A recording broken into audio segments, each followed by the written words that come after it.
क्या आपको भी लगता है कि बिस्तर पर घंटों टिके रहना ही असली मर्दानगी है? क्या आप भी उन पूर्ण फिल्मों को देखकर परेशान रहते हैं जिनमें दिखाया जाता है कि सेक्स 40 मिनट या 1 घंटे तक चलता है? अगर आप ऐसा सोचते हैं तो यकीन मानिए, आप एक बहुत बड़े झूठ के जाल में फंसे हुए हैं और यही झूठ आपकी निजी जिंदगी और आपके रिश्तों को बर्बाद कर रहा है। आज का ये वीडियो आपकी सोच को पूरी तरह बदलने वाला है।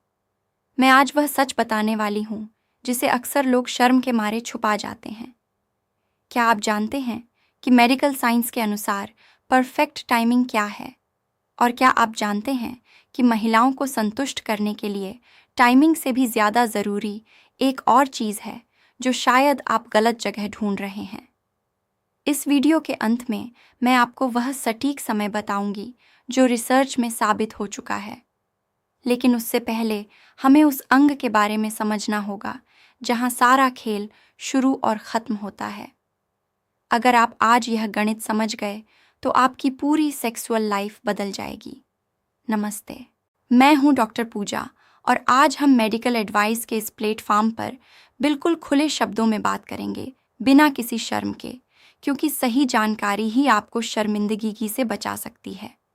अक्सर मेरे क्लिनिक में पुरुष आते हैं और बहुत ही मायूस होकर कहते हैं कि मैडम, मेरा तो 2 मिनट में ही हो जाता है। क्या मुझे कोई बीमारी है या फिर मैं अपनी पार्टनर को खुश नहीं कर पा रहा हूँ क्योंकि मेरी टाइमिंग कम है? सबसे पहले तो यह समझ लीजिए कि सेक्स केवल एक फिजिकल एक्टिविटी नहीं है, ये एक बायोलॉजिकल प्रोसेस है।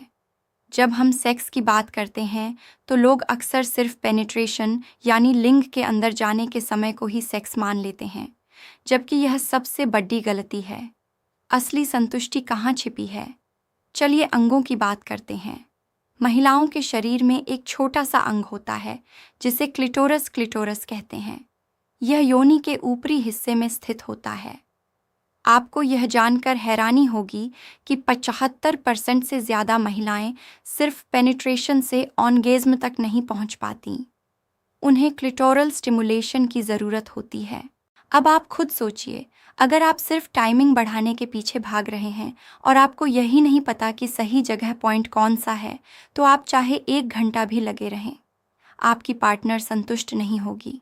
लोग अक्सर पूछते हैं कि कम से कम कितनी देर? देखिए, मेडिकल भाषा में इसे ILT interventional ejaculatory latency time कहा जाता है। दुनिया भर में हजारों कपल्स पर की गई एक स्टडी में पाया गया कि पेनिस के अंदर जाने से लेकर वीर्य निकलने तक का औसत समय कितना होता है। आप अंदाज़ा लगा सकते हैं। आप शायद सोच रहे होंगे 20 मिनट नहीं, हकीकत इससे बहुत अलग है। कई लोगों के लिए यह समय सिर्फ 3 से 7 मिनट के बीच होता है और इसे मेडिकल रूप से पर्याप्त माना गया है। वहीं 7 से 13 मिनट के समय को वांछनीय या बहुत अच्छा माना गया है। लेकिन अगर आपका समय 1 या 2 मिनट से कम है, तब इसे शीघ्र पतन या प्रीमैच्योर इकुलेशन की श्रेणी में रखा जा सकता है। लेकिन सस्पेंस ये है कि ज़्यादातर पुरुष जो खुद को बीमार समझते हैं, वह असल में बिल्कुल नॉर्मल होते हैं। अब बात करते हैं उस चीज़ की जो टाइमिंग से 1000 गुना ज़्यादा महत्वपूर्ण है, वो है फोरप्ले। पुरुषों का शरीर एक स्विच की तरह होता है जो तुरंत ऑन हो जाता है, लेकिन महिलाओं का शरीर एक इंजन की तरह होता है जिसे गर्म होने में समय लगता है। अगर आप सीधे मुद्दे पर आएंगे तो आप कभी सफल नहीं होंगे। आपको समझना होगा कि वह जगह यानी योनि के अंदर का हिस्सा, जिसे अक्सर जी स्पॉट कहा जाता है, वह प्रवेश के बाद उत्तेजित होता है, लेकिन उससे पहले पूरे शरीर को तैयार करना होता है। अगर आपका फोरप्ले 15 से 20 मिनट का है, तो आपका मुख्य सेक्स का समय अगर 5 मिनट भी है, तो भी आपकी पार्टनर 7वें आसमान पर होगी। अब सवाल आता है कि कुछ लोग घंटों तक कैसे कर लेते हैं। अक्सर लोग दवाइयों का सहारा लेते हैं या फिर कंडोम में मौजूद शून्य करने वाले जेल का इस्तेमाल करते हैं। लेकिन क्या यह सही है? लंबे समय तक सेक्स करना कभी कभी डिलेड इकुलेशन की बीमारी भी हो सकता है। अगर आपको डिस्चार्ज होने में बहुत ज़्यादा समय लग रहा है और आप थक जा रहे हैं लेकिन फिर भी नहीं हो रहा, तो यह भी एक समस्या है। सेक्स का मतलब आनंद होना चाहिए, सज़ा नहीं। अगर आप सिर्फ इसलिए लगे हुए हैं कि आपको आधा घंटा पूरा करना है, तो आप उस पल के रोमांच को खो रहे हैं। पुरुषों के मन में एक और डर होता है, साइज और स्टेमिना को लेकर। याद रखिए, योनि की गहराई केवल 3 से 4 इंच ही ऐसी होती है जहां नसों का जाल होता है और जहां संवेदनशीलता सबसे ज्यादा होती है।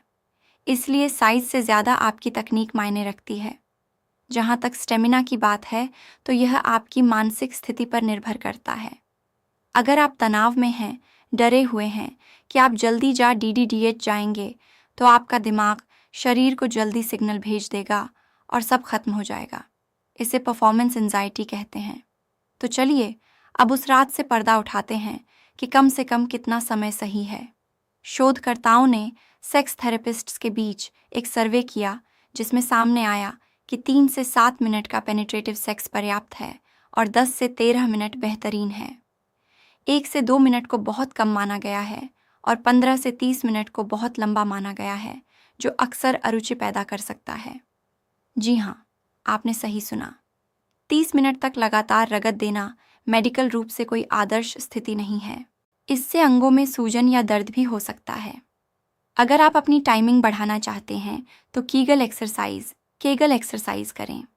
यह आपके पेल्विक फ्लोर की मांसपेशियों को मजबूत बनाती है, जिससे आपका अपने स्खलन पर नियंत्रण बढ़ाता है।